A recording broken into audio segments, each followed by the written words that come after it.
Hello, everybody. Welcome to the Real Sports Scope on this fourth day of February. Got a big show with you on for tonight. Uh, Anthony Davis has been traded to the lowly Washington Wizards. Who'd he tick off, right?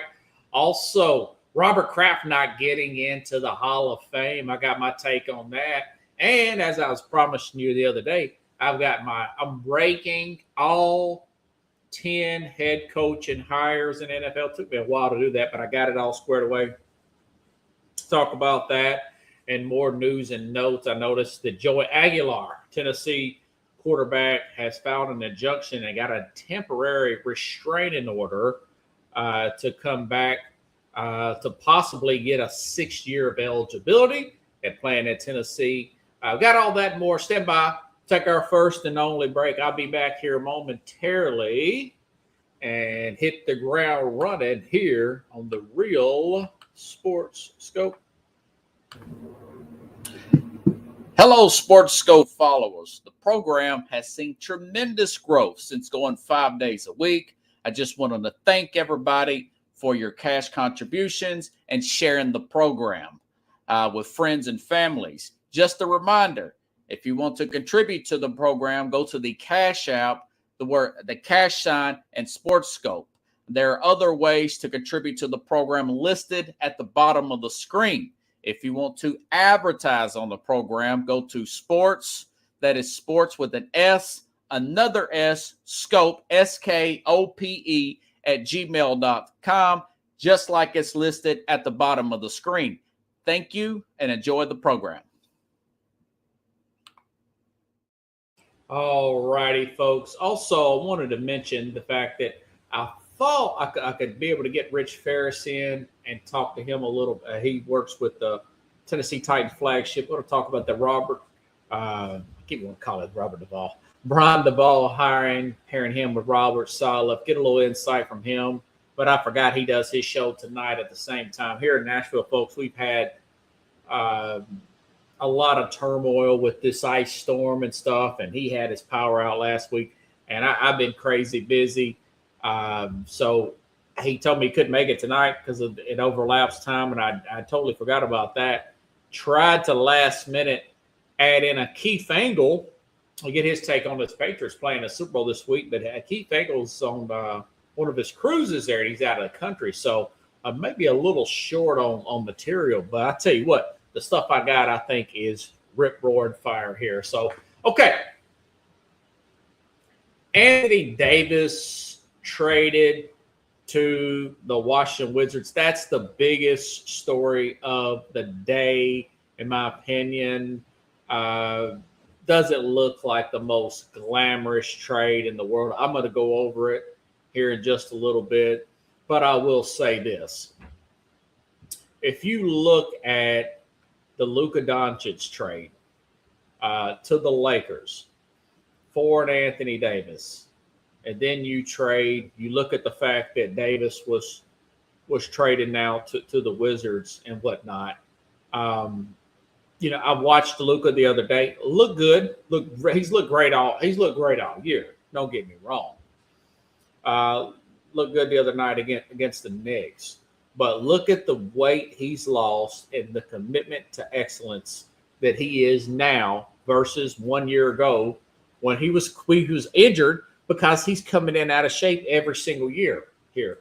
I really do think this whole thing, if you look at the fact that he was traded to the Lakers, he's going to be their centerpiece now. He's going to be working with an offensive mind like a J.J. Redick. They've got new ownership. The ownership that runs the Dodgers there, he's coming into potential championship form there, and he got woke up out of his, hey, listen, you're not fireproof. You have to come in prepared. We know you're extremely skilled, but you need to be in better shape. That worked out for him, and he say, well, yeah, Nico Harrison gets fired, gets a also injured Anthony Davis out of this deal. Well, they also end up getting a megastar, a generational talent, and Cooper Flagg, who's playing at a LeBron-like level from a teenage standpoint. I think he had the highest point total of any teenagers ever played in the history of the NBA the other day. You look at the fact that they've done that, and the fact they wouldn't really have gelled together, him and Luka Doncic. He was playing point. Jason Kidd had him play point guard the other day. So Dallas has Luka Doncic, Dallas has Cooper Flagg, okay, and the Lakers and Luka Doncic has got the wake-up call he needed. He has resurrected his career, okay. Anthony Davis, although, probably not happy he's moved to Washington, but he's got an out in about a year and a half or so. He can go anywhere he wants to go and completely start over and be, play some kind of role in the next championship for him. So if you look at this whole situation, and I'll get down into the nitty-gritty of the details here in just a second, it's a win-win situation for everybody involved, if you ask me, except for Nico Harrison, and maybe he'll bounce back. I'm sure he'll bounce back eventually. Okay, so here's the notes that I have here. All right, the actual trade itself. Okay, Shams Charania, the ESPN guy. Okay, by the way, so tomorrow's the trade deadline. Nothing left yet that I've heard about on Giannis. So we'll see. I didn't realize he's messing with his calf strain, and he's been hurt every year. I don't know if anybody should trade for him. Looks like maybe Minnesota might. It looks like Miami might, but I'll get to that tomorrow or whenever it breaks. 10-time All-Star Anthony Davis, according to Shams Charania, traded for, along with Jaden Hardy, D'Angelo Russell, Dante Exum. They all go to the Wizards for Chris Middleton, basically a buyout contract there, 34-year-old Chris Middleton. A.J. Johnson, Mikey Brenham, Marvin Bagley II, 2 first-round picks, 3 second-round picks there. Like I said, it's just not the most sensational trade that you would ever see. And again, Davis, they'll have him from 26 to the rest of this season, coming up into the 27 season.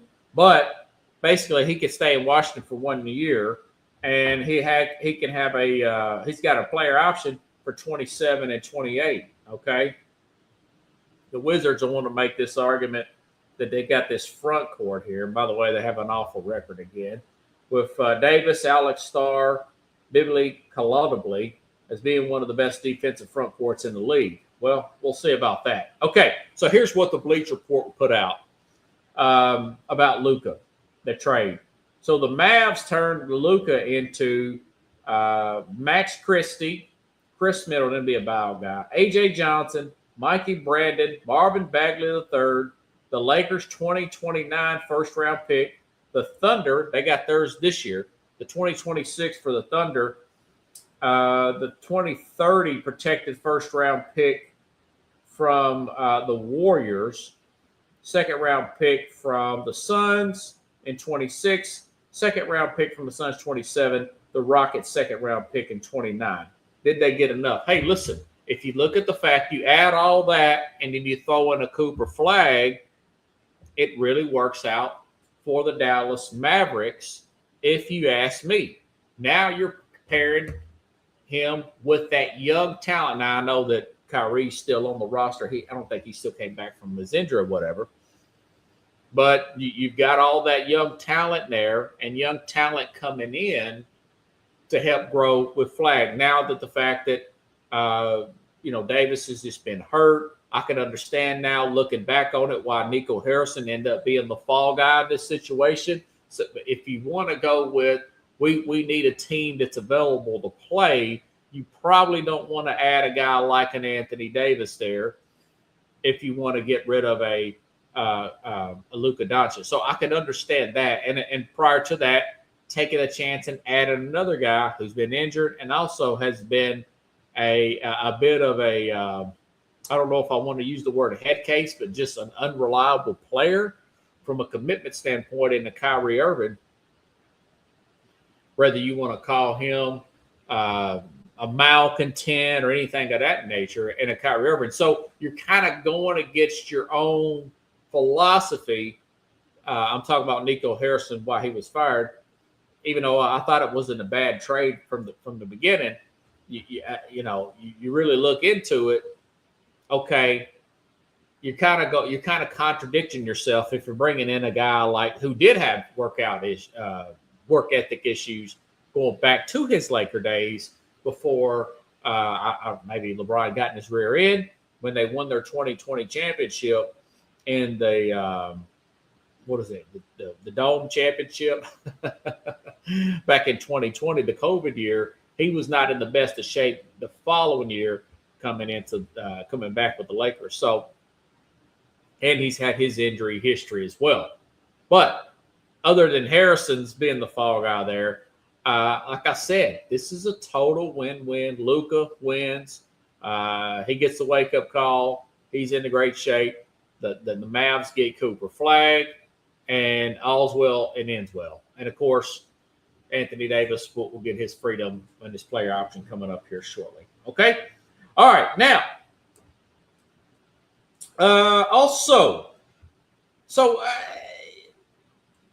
Robert Kraft was not put into the Hall of Fame since the last time I talked to you guys.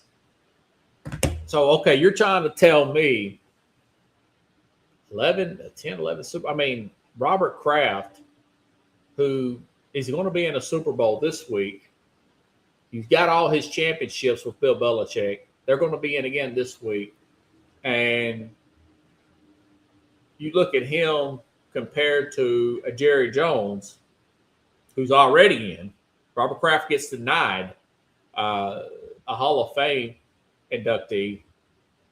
You look at Jerry Jones, I think half the Super Bowls. Okay, you put those two together, and then you look at the fact that you have Bill Belichick not getting in the first time. Arguably the greatest coach of all time. 8 Super Bowl titles, 6 as a head coach. And you're trying to tell me that the voters do not have some kind of animus against the Patriots. You know, it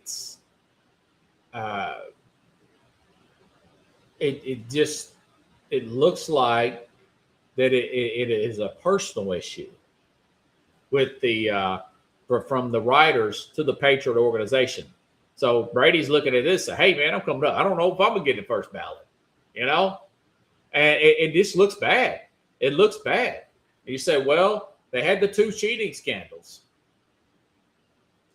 Okay. Well, if you really think about it, there was some speculation that Kraft was going to get in.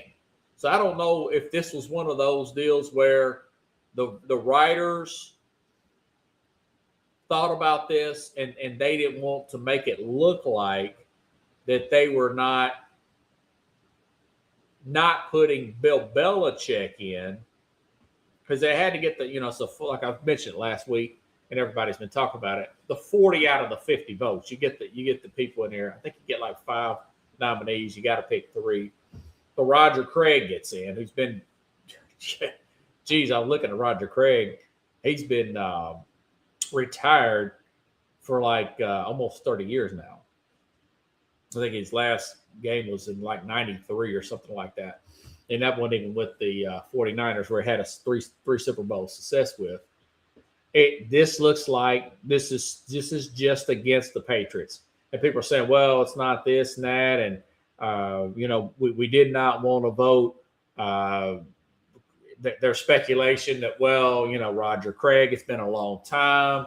I mean, my whole point for all that is you vote who you think is the best, the absolute best candidate on the ballot, regardless of year. And obviously, you got a guy like a Jerry Jones in there, and you don't have a Robert Kraft in there. You've got these other coaches, and even a Jimmy Johnson. If you look at pure Super Bowls, he's also in. And Bill Belichick is not in. So even Jimmy Johnson went out and defended Bill Belichick last week with the whole deflate, the Spygate stuff and everything of that nature. So anyways, this looks like a anti-patriot type of issue. And let me say this. And I'm going to give you my prediction tomorrow. I've been breaking down some stuff on that, on the Super Bowl coming up.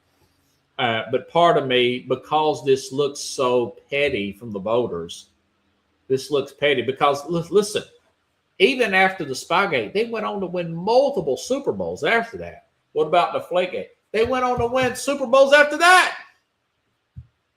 After the Deflategate, Brady's numbers were still good. So it just looks like there's just animus against this organization now.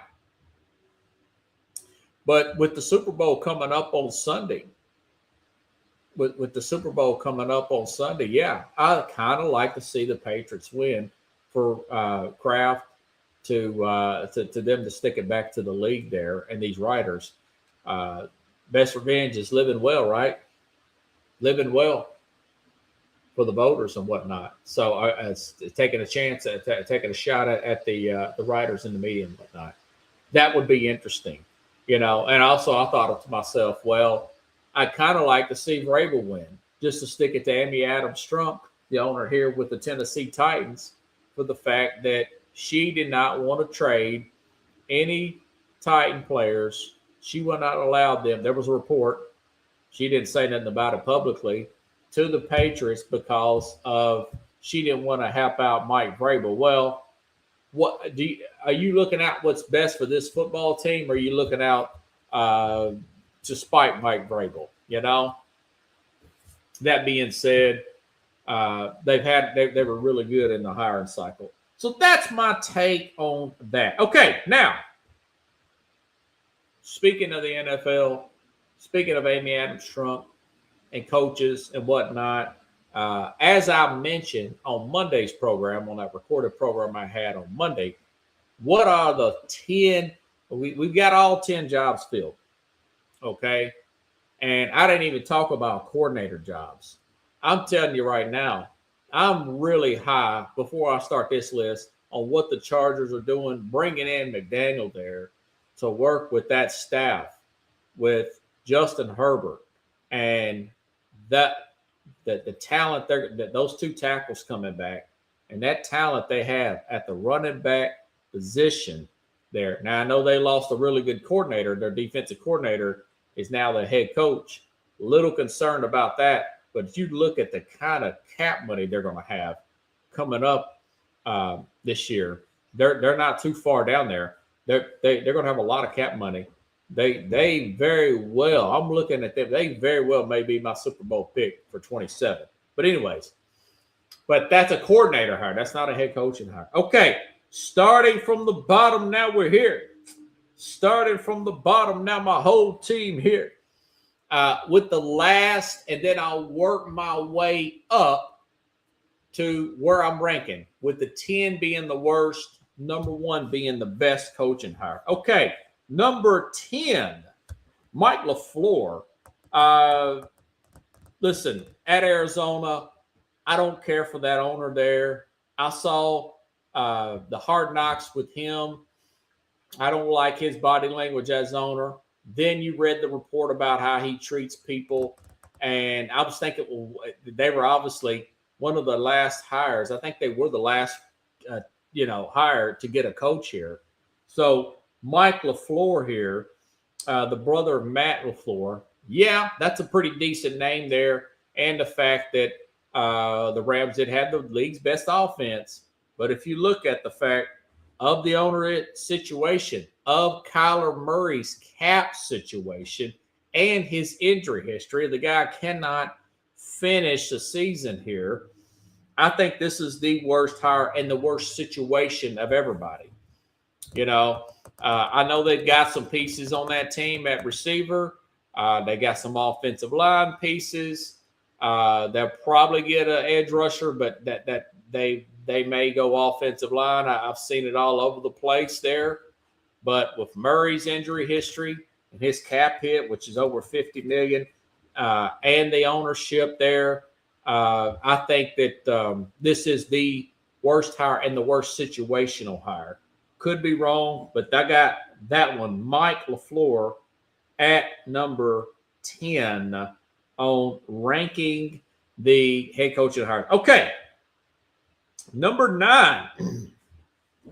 Jeff Hafley is not a bad coach. This is the former Boston College coach turned Green Bay Packer defensive coordinator, Jeff Hafley.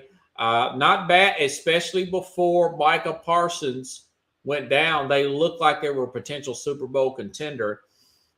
He takes the head coaching job down in Miami. Again, you've got the $50 million plus cap hit with Tua. And I thought McDaniel got everything he could possibly get out of Tua down in Miami. Remember, they started 0-5. Later on, they went on a little bit of a run. Thought maybe McDaniel would save his job. Ultimately, that wasn't the case towards the end of the season. And then, of course, he wasn't fired at the end of the season. But my point was later on in the season, he was benched. Tua was benched. So you kind of feel like, they got to the playoffs, but they couldn't win a game with Tua. We know about Tua's injury history with his concussions, those scary-looking hits, and also, again, with his big cap number, and you're putting guys like Quinn Ewers in there. So mediocre roster, got a few pieces, but not in love with it and not really sure what Hafley's going to bring to the table there. Anthony Weaver, they lost their defensive coordinator. He's going up to Baltimore. So I just think that is just some people say maybe it could be a good hire, but I think it's number 9 on the hiring list for me. Okay? As the 9th towards the end, which means 10's the worst, 9's the second, right? Okay. Number 7. This one would be higher, but you have to put them in order, and you got to put the situation. You could put a good coach on a bad team that's got shaky quarterback and shaky cap room situation, and things can happen, and a good coach can be out of a job real quick. But Todd Monken at number 7, he's an experienced, proven offensive mind. Like I said before, success and experience had success with Lamar Jackson. Best numbers of Lamar's career out of Todd Monken. And, of course, you throw in Stetson Bennett at the college level. I think he'll get, like I said last week, he'll get everything he can out of Shedeur Sanders, whether it be another quarterback they bring in. But what's holding him down is the Deshaun Watson situation and contract. You could say that was holding Stefanski down too. But either way, I got him at number 7, Todd Monken. That could get better. We got to see what they're going to do at the quarterback situation. But I'm looking at it as is with that anchor of a contract, that Deshaun Watson situation. And which quarterback are you going to use? Gabriel? Is Gabriel back in? Obviously, they're not going to name Shedeur and just give him. It's going to be a heck of a quarterback competition. So we got to see how that one's going to play out. All right, number 6, Kevin Stefanski. It's more about the situation. Listen, this team looked like they were going to win division at one time. This Atlanta team, remember they beat Buffalo, folks. They beat Buffalo at home. They look really sharp at times in Atlanta, even with both quarterbacks at one time. But they just were not consistent. But Stefanski is an upgrade over Raheem Morris, one of the better offensive lines in football Atlanta's got. Probably the best running back all around in Bijan Robertson. He's coming right into his prime here. We saw it last year. You got a true number 1 receiver there in Drake London. You got the edge rusher there, James Pierce, rookie, his second-year guy. You got him on a rookie contract. The problem is, what are you going to do? Kirk Cousins, they're going to move off him. They're going to probably take a hit there on the Kirk Cousins contracted situation. Then you got Michael Penix coming back from a third ACL. That's what's holding him back. Plus, I got him right down to the 6th. I would have Monken ahead of him, but he is coming into a better situation as far as polished offensive line, big skill position players. and the fact that and pretty good defense. Just a younger team all around. Although Cleveland's got a bunch of draft picks.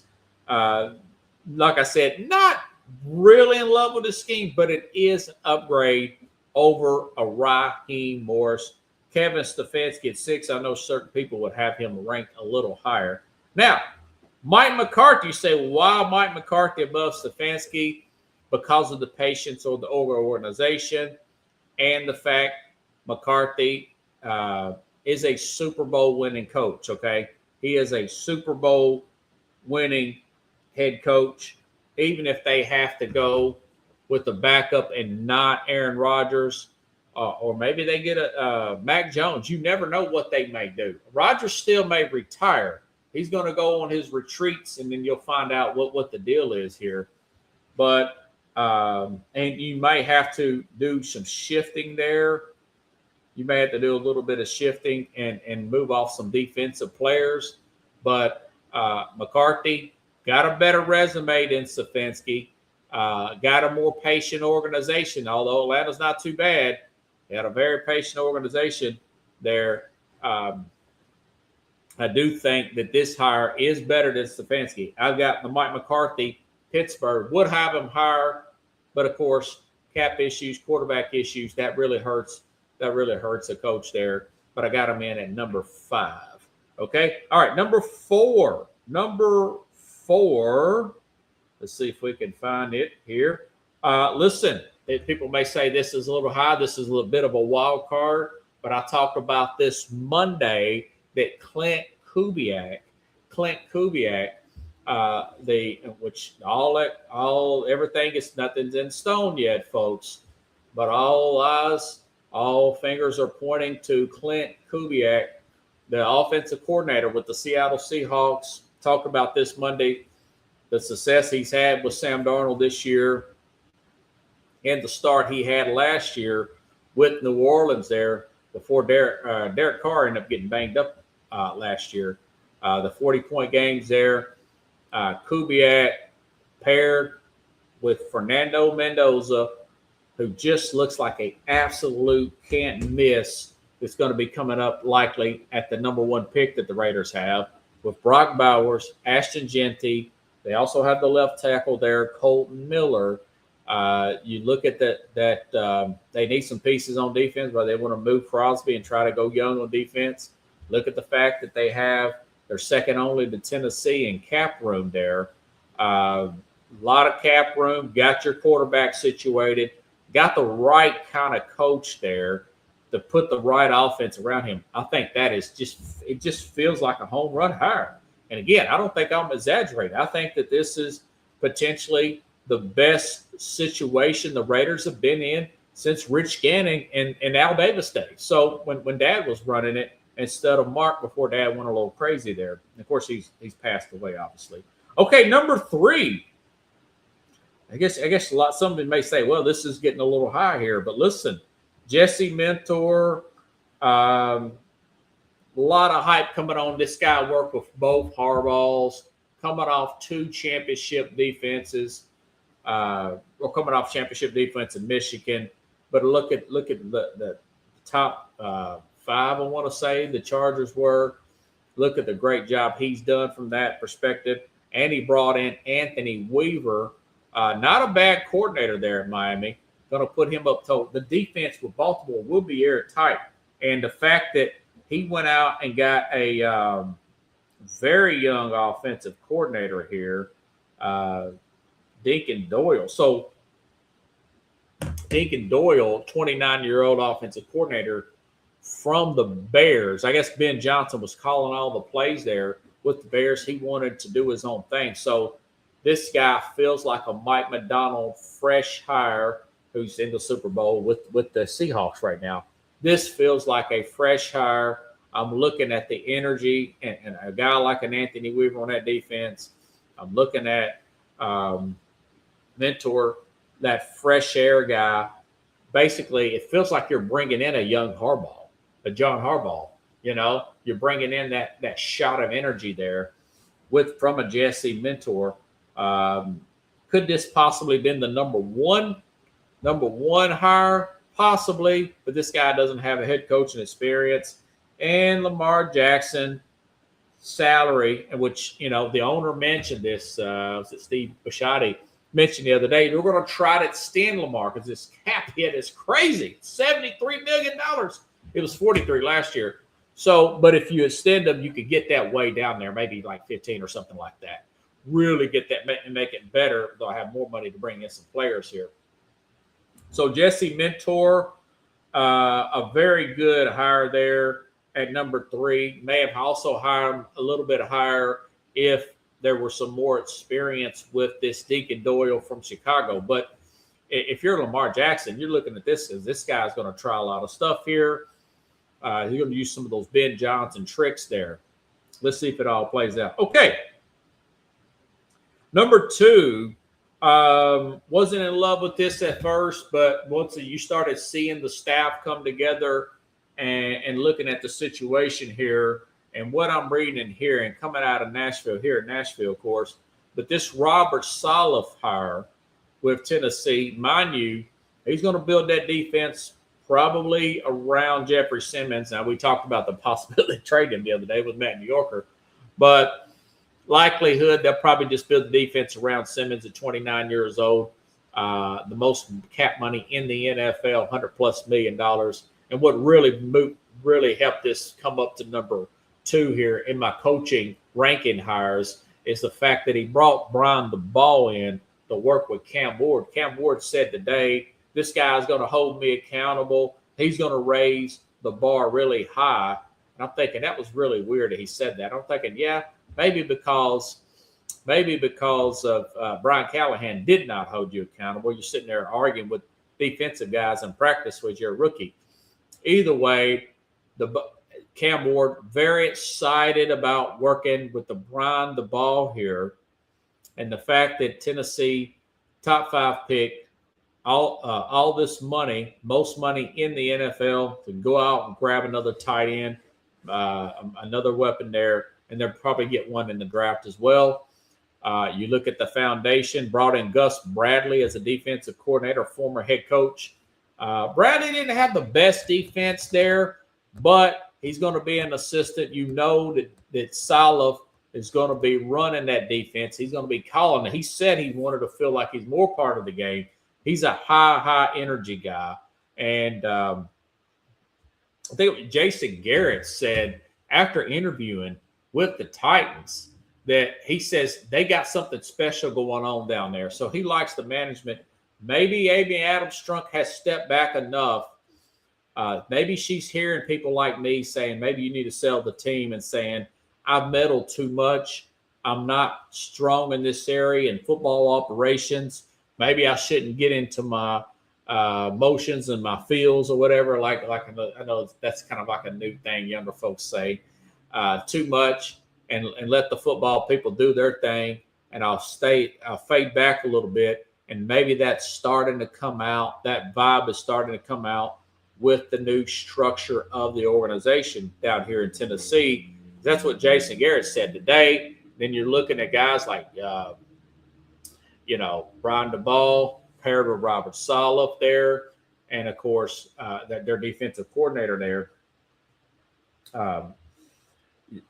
Gus Bradley. So, I got them at number 2. So it goes out to looking like a disaster in Tennessee to now the future looks pretty bright here in the immediate future. Again, we don't know how long that Daball's going to stay. I do know this, that who was it? Brian Flores was paid $6 million to be the defensive coordinator. Maybe she should look at doing something like that if it's a pretty mediocre job cycle come up for the ball in 2027 and keep him around at least throughout Cam Ward's rookie contract. This tie keeps coming down. Excuse me, folks. So I got Tennessee at number 2. Okay, number 1, last obviously but not least, the best hire, John Harbaugh, coming in, first really big name coach here. Since Tom Coughlin. Remember, Tom Coughlin had got the Jacksonville Jaguars to the AFC Championship game. John Harbaugh, $20 million a year contract here. Bringing in Matt Nagy as the offensive coordinator. Nagy, remember, he won 2 playoff games with Mitch Trubisky in a division with Matt Stafford there and Aaron Rodgers. That's pretty good. I think that's pretty good. Nagy wanted to leave. He wanted more control of the offense, so he goes and works with John Harbaugh. And look at these pieces around him. They got Jackson Dart to work with. You've got all those defensive pieces there. Get those guys coached up. Malik Neighbors, Cam Scatterboo. I mean, that's the number 1 hire right there. Let's go through it again. John Harbaugh, the number 1 hire in this hiring cycle with the New York Giants. Number 2, Robert Saleh with Tennessee. And number 3, Jesse Mentor with the Baltimore Ravens. Clint Kubiak, number 4 with the Baltimore Ravens there. And, of course, number 5, Mike McCarthy with the Pittsburgh Steelers. Number 6, Kevin Stefanski with the Atlanta Falcons. Number 7, Todd Monken with the Cleveland Browns there. Joe Brady with the Buffalo Bills. I think I skipped Joe Brady. I don't think I mentioned Joe Brady. The reason why I put Joe Brady at 8, I put Joe Brady at 8 because he's a very young guy. He's 36. He was already on the staff, and he brought in an unproven, although I do like him, he brought in an unproven Jim Leonard at 43, and Josh Allen's cap hit is $61 million. I think I did miss that one. So that's why I've got Buffalo's Joe Brady. It could go higher. We'll see, because they've got Josh Allen to deal with. But Brandon Beane is still there. He's missed on a lot of these picks. We shall see. But I got Brady at 8. Number 9, Jeff Hafley with Miami at number 9. And number 10, of course, Mike LaFleur with the Arizona. I'm not totally down on the majority of these. I don't totally down on any of these hires where I feel like it's going to be a disaster, like the Aaron Glenn hire with the Jets or so. Just not really, okay? But I rank the ones at the bottom because a lot of that is ownership, quarterback situation, cap room situation. That is setting a coach up to be fired. You know, whether it's his fault or not, we see this all the time. Coaches get fired because they had a bunch of injuries and they lost a lot of games, and the owner just says, "Hey, well, you're 5-12, and I'm gonna fire you." You know. So we shall see. We shall see. All right. Okay. All right. Now, moving right along. All right. Now, I did the Vols. This is an interesting story here out of this is an interesting, there's a few interesting stories here. College football story here. The Tennessee Vols quarterback from last year he's going for his sixth, you heard that right, 6th year of eligibility. Joey Aguilar had this story. There's some news on this today that he was granted. He filed. He did not file with a lawsuit against the NCAA. Somehow he moved it to a Knox County or something like that district that's close to Tennessee. And so the court has granted a temporary restraining order against the NCAA, which is the first step of him possibly, this is according to On3, Pete Nakos from On3. Tennessee's quarterback Joey Aguilar has been granted temporary restraining order against the NCAA eligibility rules, according to On3. It's the first step of potential return here for 2026. He filed a lawsuit earlier this week to fight the 6-year eligibility to return rather than having to go pro at this time. Now it appears it's a step closer to doing so. after a breakout season, played a fourth-year Division I football, depriving Tennessee of the gifted quarterback, robbing him of millions in compensation. Listen. This, I've been back and forth on this. Part of me wants to see these guys play as much long as they can. The cat's already out of the bag here. This is semi-pro, pro football. You've got the NIL.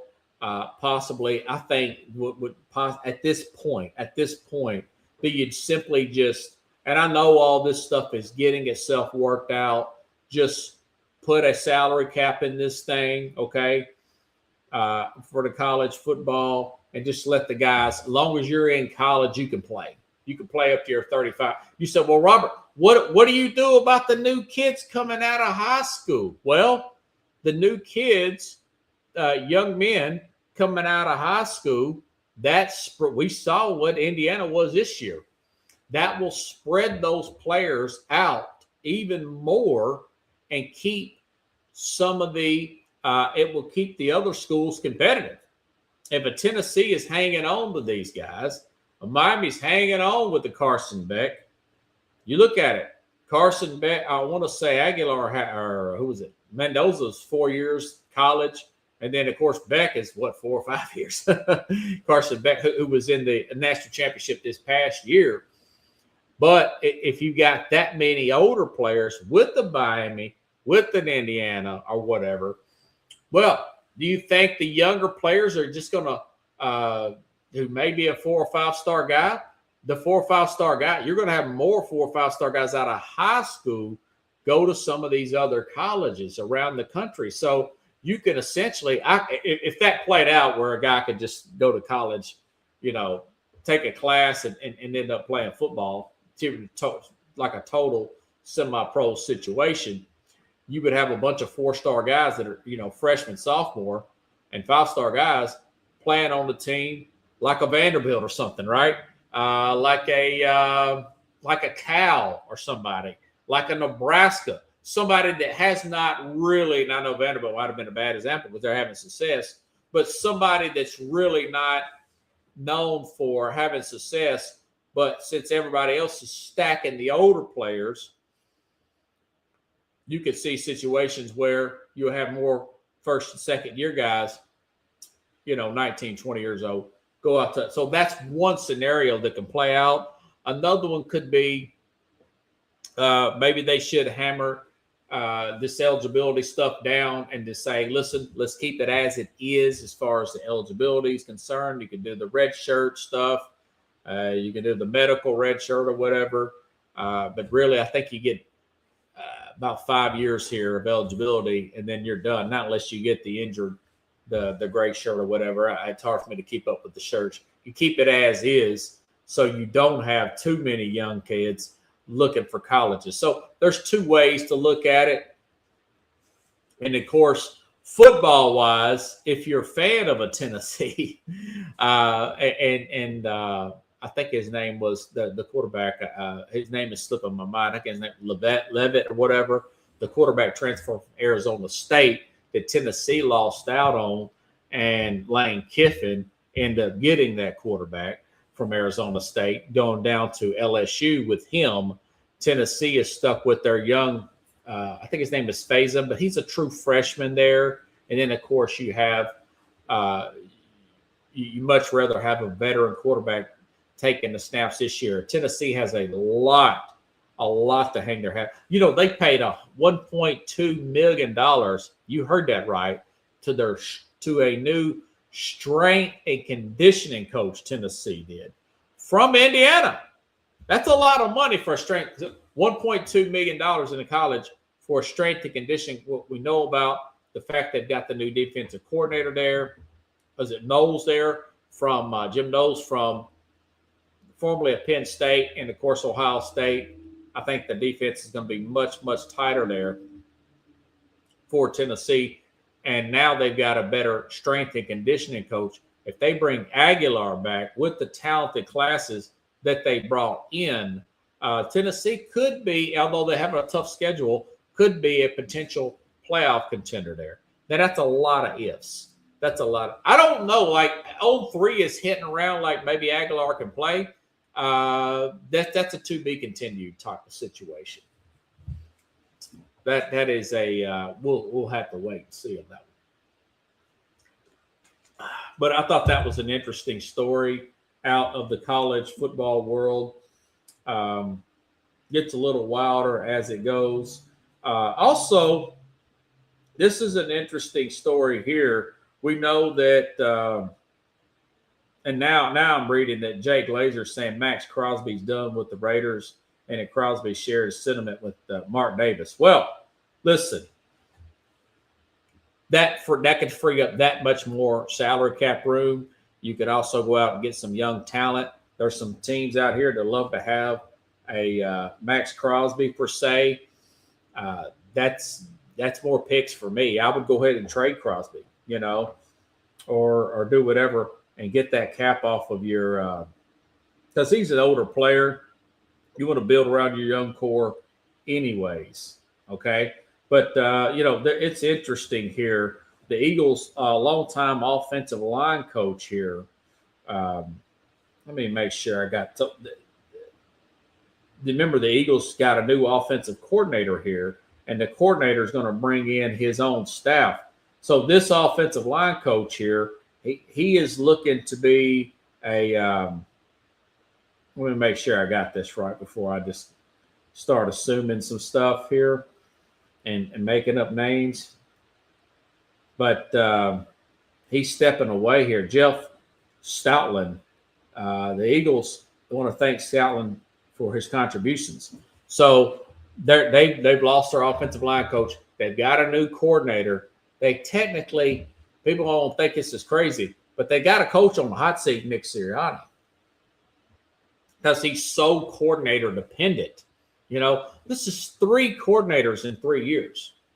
And now they bring in a phenom there, 29-year-old from quarterback coach there from the Green Bay Packers here. I thought that they took their time and they're going to roll the dice with this guy. He's going to add some splash.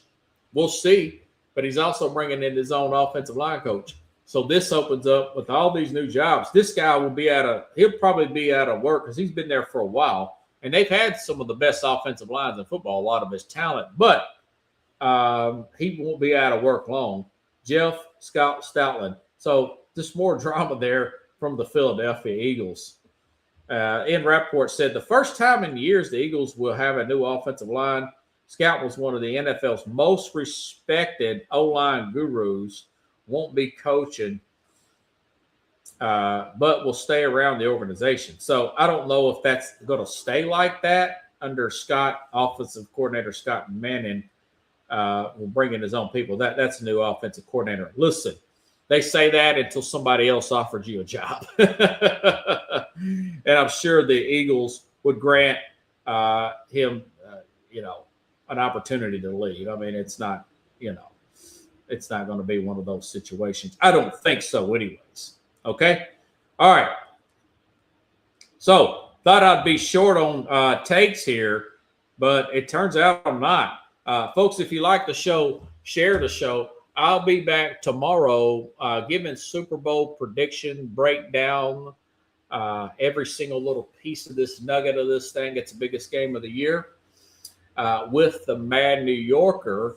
Going to get his take on some of these particular takes and ask him about, listen, tomorrow's the NBA trade deadline.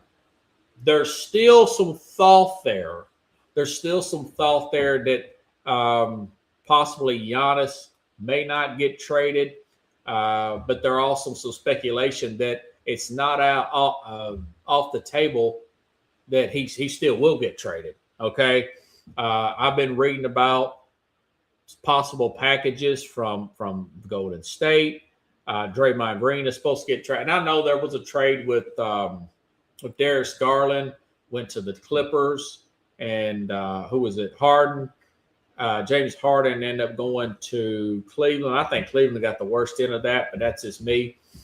You got 10 years difference there. We'll see how it plays out. But I'll tell you something that could happen in the buyout market. Could the Lakers kind of? This is something I was thinking about. Could LeBron James negotiate some kind of buyout from the Lakers? I don't know. I think that would be interesting. Or if he's traded and some kind of buyout is negotiated, I don't know. But LeBron's talking about retiring and all this stuff. We'll see how that plays out. It would be good if they could buy him out and open up that cap space if you're a Laker fan. But Giannis is, he's been hurt in the playoffs in the past. He still has a calf injury. He's not going to be able to play for a little while. Maybe he does not get dealt for that matter. But if I know the Knicks, people saying, well, the Knicks probably may not do it. I said maybe they should on Monday. Listen. Even if they do not do the Giannis trade, I do think that they should add a piece or try to find a way to move Karl-Anthony Towns and add more of a balanced defensive player at that position. You feel like his lack of defense is going to hurt you at the very end. Okay. It'd be nice to bring Anthony Davis there instead of Karl-Anthony Towns. That would be interesting to me. Trade a guy and then trade a guy again. I don't know if they can do that or not. Maybe they could. Probably will. Or I think they could. I don't know if they probably will or not. But either way, it would be a big upgrade for them. They'd have to slow the offense down a little bit. Karl-Anthony Towns for Anthony Davis. I don't know how they could work that out with Washington, but Washington looks like they want to try to upgrade their front line. They're terrible this year. I don't know. That feels like a bunch of nonsense. Teams tell you one thing, but you're thinking maybe they're just trying to open their books back up and be bad and still can grow and get young. Because a lot of these trades in the NBA, I've noticed they're just trying to do salary dumps because you got so many guaranteed like Chris Middleton's just a salary dump. He's 34 years old last year, aspiring contract or whatever. You just want to get that and start over. That's what it feels like. But anyway, folks, if you like the show, share the show. Again, like I said, I'll be back tomorrow with the Mad New Yorker. We'll go over all this stuff. And we'll also, like I said, do the Super Bowl breakdown. Have a good night, everybody.